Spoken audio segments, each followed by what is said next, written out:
क्या नीतीश कुमार ने कर दिया बड़ा खेल? क्या अंदर ही अंदर हो गया सीटों का बंटवारा? नीतीश के खेमे से क्यों हो रही है अनर्गल बयानबाजी? राजद के लोगों के बयानों ने फोड़ दिया बम। देखिए इस पूरी खबर में आखिर नीतीश कुमार ने ऐसी क्या चाल चली जिसके कारण कांग्रेस हो गई चारों खाने चित। देखिए इस पूरी खबर में। संपूर्ण भारत में अगर बात करें तो सबसे अलग है बिहार की राजनीति। यहां अच्छे अच्छे सूरमा नहीं समझ पाए कि बिहार में आखिर क्या खेल चल रहा है। नमस्कार, आप देख रहे हैं BMW न्यूज और मैं हूं आपका होस्ट कुमार अभिषेक। देखिए बिहार में जिस तरह से सियासी उठापटक चल रही है, ऐसे में सबकी नजरें महागठबंधन की सीट शेयरिंग पर टिकी हुई है।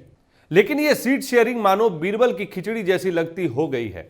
महागठबंधन की ओर से बार बार यह कहा गया कि सीट शेयरिंग को लेकर जल्द फैसला लिया जाएगा, लेकिन अब तक कोई भी फैसला नहीं लिया गया। इतने में अब जदयू और राजद की तरफ से बयानबाजी शुरू हो गई है। अभी एक दो दिन पहले नीतीश के बड़े ही करीबी माने जाने वाले मंत्री संजय झा ने स्पष्ट कर दिया था कि वो 16 सिटिंग सांसदों की सीट पर चुनाव लड़ेंगे और उस पर कोई भी कॉम्प्रोमाइज जदयू नहीं करेगी। जदयू की 16 सिटिंग सीट है, तो उस पर दावेदारी जदयू की बनेगी ना?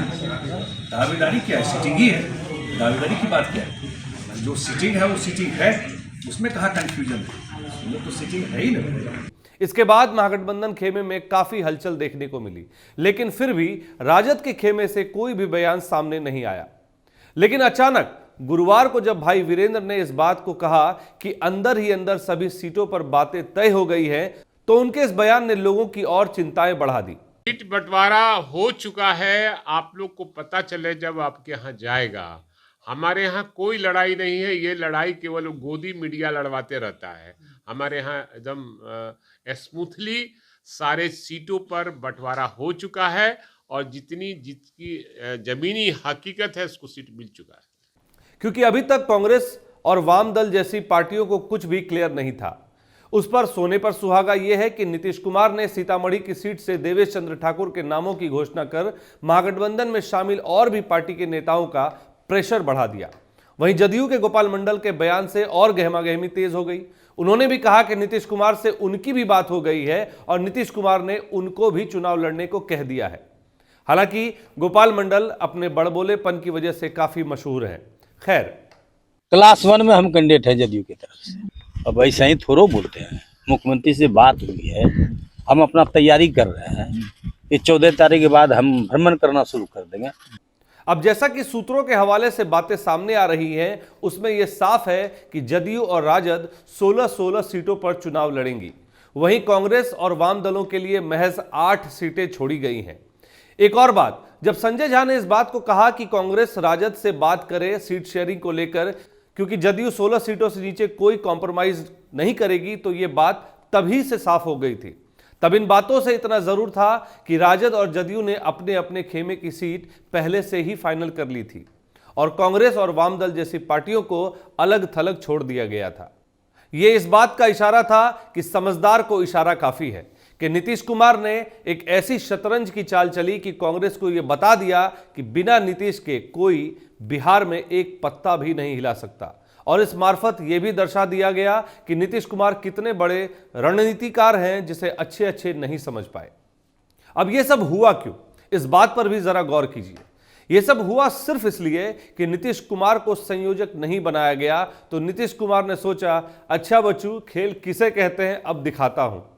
फिर नीतीश कुमार ने ऐसा पासा फेंका कि कांग्रेस चारों खाने चित हो गई, जिससे कि कांग्रेस और राजद आपस में ही सीटों के लिए लड़ पड़े। हालांकि लोकसभा की सीटों की बात करें तो पिछले चुनाव में राजद ने एक भी खाता नहीं खोला था और कांग्रेस को महज एक सीट, वो भी किशनगंज की सीट मिली। ऐसे में अब सीटों का झगड़ा कांग्रेस और राजद के बीच होगी, क्योंकि कांग्रेस का कहना है कि लोकसभा में सबसे ज्यादा वोट उसे ही मिले थे और इस हिसाब से उन्हें ज्यादा सीट मिलनी चाहिए। वहीं राजद का कहना है कि उनका जो कोर वोटर है उस पर वो दांव आजमाएंगे। इन सब झगड़ों में जो महागठबंधन की अन्य पार्टियां हैं, जैसे माले और वाम दल, इन लोगों की तो हालत भिखारियों जैसी हो गई है। मानो ये लोग गिड़गिड़ा रहे हों और कह रहे हों कि इन्हें भी कुछ सीट दे दिए जाए। तो गुरुवार को नीतीश और तेजस्वी ने मिलकर यह डिसाइड किया कि राजद और जदयू 16-16 सीटों पर चुनाव लड़ेगी। कांग्रेस को 5 सीट और वाम दलों को 3 सीट दे दी जाए। अब इतनी सारी चीज होने के बाद तो बातें साफ हो गई कि झगड़ा अब सीटों के बंटवारे को लेकर कांग्रेस और राजद में ही है। साथ साथ कुछ एक वाम दल के लोग भी इसमें शामिल होंगे।